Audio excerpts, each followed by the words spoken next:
이제 제품 보낼 때 이렇게 에어캡으로 잘 싸요. 잘 싸가지고 잘 감싸서 이 배송 중에 파손되지 않도록 이렇게 한 다음에 박스에 붙여넣어. 박스에 간 다음에 이제 박스 잘 밀봉하는 것과 부피를 최대한 줄이는 게 좋아요. 부피 무게도 측정하기 때문에 요게 이베이 EGS의 바코드예요. 요게 있어야 EGS에서 배송을 할 수 있으니까 자르는 건 대충 잘라도 상관없어요.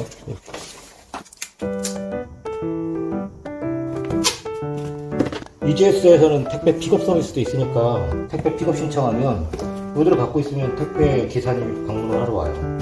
나머지는 이베이 EGS에서 발송하고 운송 장부원도 자동으로 업데이트하고 EGS하고 이베이하고 연동되어 있으니까 드디어 첫 주문을 받게 됐습니다.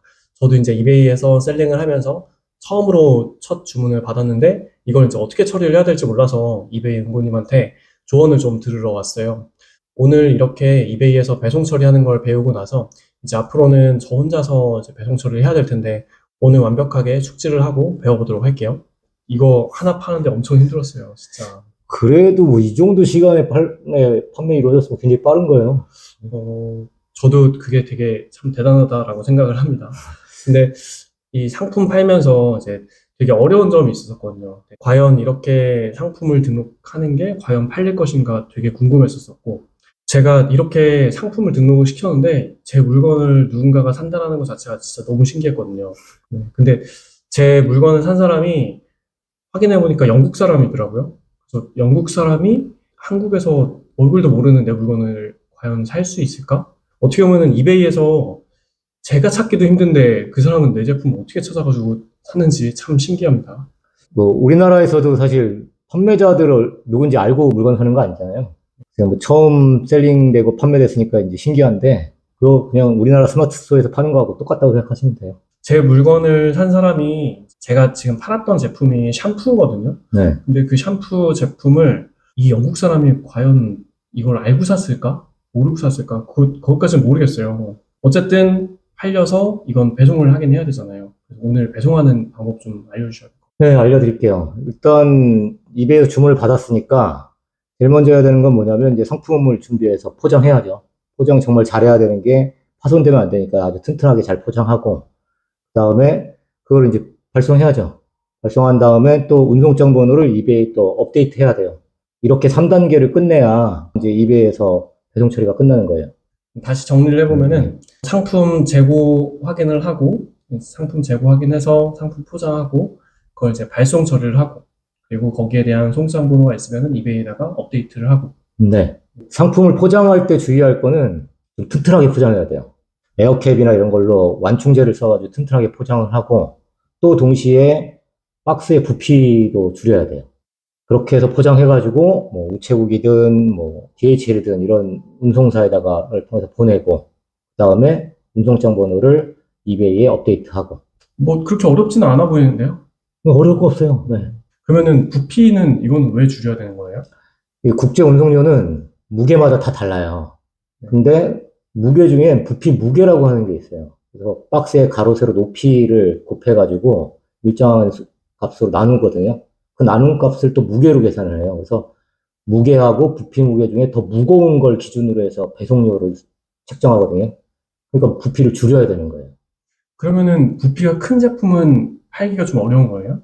그렇죠. 그런 경향이 없지 않아 있죠. 그럼 부피가 큰 제품이라고 하면은 뭐 예를 들면은 쓰레기통 같은 거? 일단 단가가 좋은데 부피가 크면 상관이 없어요.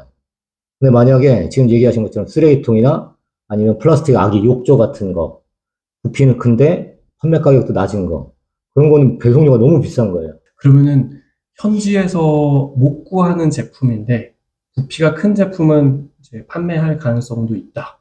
충분히 가능하죠. 그러면은 우리가 이제 이렇게 해외로 발송을 할 때 지금 저 같은 경우는 영국으로 발송을 해야 되는데 어떻게 이걸 발송을 해야 되는 거예요? 영국으로 상품을 발송하는 거 포함해서 국제 운송을 하는 방법이 3가지 정도 있어요. 우체국의 국제 우편 서비스를 쓰는 방법 하나, DHL, FedEx 같은 서비스를 쓰는 방법도 있고, 그리고 이베이에 전용되어 있는 이베이 EGS라는 서비스를 쓰는 방법도 있어요. 실제로 좀 화면을 보면서 설명을 해드릴게요. 네, 알겠습니다. 해외로 상품을 보내는 방법이 우체국의 국제 우편 서비스하고 DHL, 페덱스 같은 특송 서비스가 있어요. 그리고 이베이, EGS라고 세 가지 정도 방법이 있죠. 그럼 이 중에서는 어떤 걸 쓰는 게 제일 좋은 거예요? 일반적으로는 이제 우체국의 우편 서비스를 가장 많이 써요. K패킷이랑 EMS 등 서비스도 굉장히 여러 가지고, 이게 그 인터넷 우체국 사이트에서 여기 이제 국제 우편 서비스 보는 거죠. 네. 여기 보면 뭐 요금도 조회할 수 있고, 운송장 조회도 가능하고, 발송 조건도 확인할 수 있고, 뭐 여러 가지가 있으니까 이 인터넷 우체국 사이트는 좀 친하게 지낼 필요가 있죠. DHL, 페덱스 같은 경우는 굉장히 빠른데 배송료가 굉장히 비싸요. 그래서 권하는 거는 이 EGS를 권해요. 이 이베이 EGS는 주문 연동도 되고 배송료도 낮아서 아주 좋아요. 다만 이제 이게 포장을 다 끝내면 이베이 EGS 집화센터로 물건을 보내야 되는데 마침 이베이 EGS는 택배 픽업 서비스도 제공하니까 굉장히 편하죠. 이베이 EGS가 지금 여기 화면 보이는 이거죠. 네. 여기에 이제 회원으로 가입을 하고 여기에서 이제 주문건이 이베이랑 서로 연동이 되는 거예요? 네. 이베이 EGS가 이베이 파트너사이기 때문에 그럼 주문도 여기서 바로 확인할 수도 있고 그 주문 처리해가지고 운송장을 업데이트 하거든요. 그럼 바로 또 이베이로 운송장이 업데이트 돼요. 야, 그럼 그걸 따로 수동으로 이렇게 손으로 할 필요는 없는 거네요? 전혀 할 필요 없어요.